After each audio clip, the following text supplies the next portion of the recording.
Hi everyone, Gareth here from the education team with Clevertouch, and in this video I'm going to show you all of the features that come with the Impact Max floating pencil.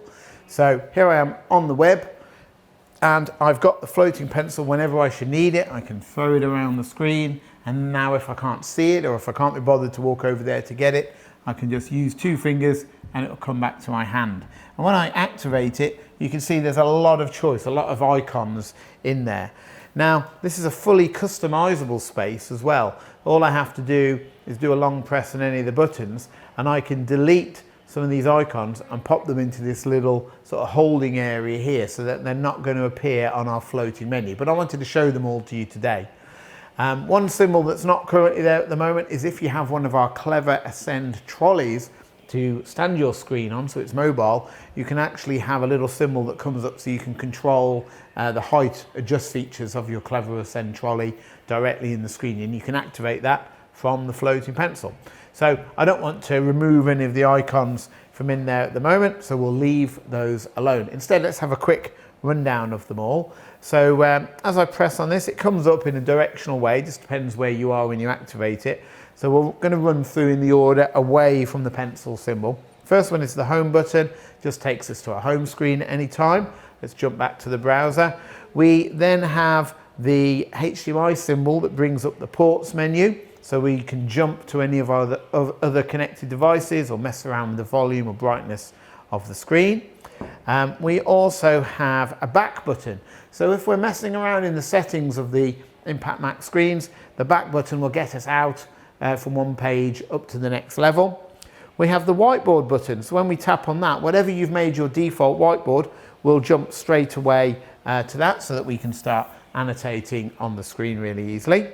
Now you'll notice the whiteboard symbol is now faded out there. Let's say I want to jump back to my browser. Next button is the active tab. So this will show us all of our active buttons on various Clevertouch screens. This comes up in a variety of different ways. So here on this Impact Max 2, it comes up in this kind of sideways scrolling view.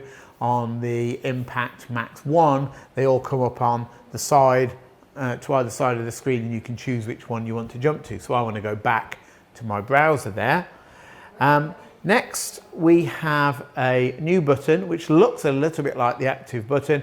And what this brings up is a display center for if you are daisy chaining in with wires from one screen to another Clevertouch screen, because we have HDMI out and USB-C out ports on our Impact Max 2s, for example, so we could daisy chain to other screens and then jump straight to that display as well. As for other connected devices that we might want on the screen, we also have here our picture-in-picture symbol, which will open up the picture-in-picture app, as this is doing here. So this at the minute is jumped to a connected PC to the screen, but I could also go in here and jump to my laptop that's connected as well. So whatever wired-in devices are there, we can connect to those via picture-in-picture. We also have the pencil within the pencil. This brings up our annotation pen. So when the tool comes on, we get this little menu here, and it just means that we can start to write on here, who is this line? Is it Simba? And of course we can close that down when we don't want that annotation layer on, but you can bring that up at any time on top of any content. We also have a snowflake symbol, and that stands for freezing the screen. So if you want to freeze the screen and turn off touch, that's the symbol to use. The magnifying glass is also a way of freezing the screen, but only the image that's on the screen. We'll still have touch capability on the screen, but we can now zoom in as well as we move around that frozen image that's being captured on the screen too. And then when we close it, we go back to the normal view.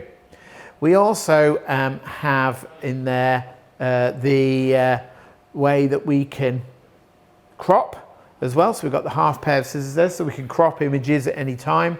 So as I'm collecting images of lions here, that's our topic, I'd be able to insert that onto our whiteboard page straight away. So that's a nice quick way of doing that.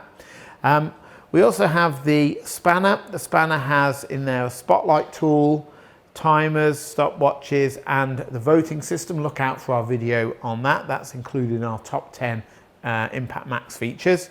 We have the lock button for if we're going to lock the screen to let another account user sign in.